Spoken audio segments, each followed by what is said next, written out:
So the way I like to make my royal icing transfers is to take my printout that I've made for my computer and just put it inside of a sheet protector, and then I will pipe my royal icing just right on top of the sheet protector.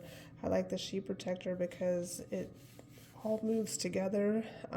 So if I move the paper, like if I had it under a piece of parchment paper and I move the parchment paper, I'd have to reline everything up, and it stays flat. It doesn't wrinkle when it gets wet with the icing.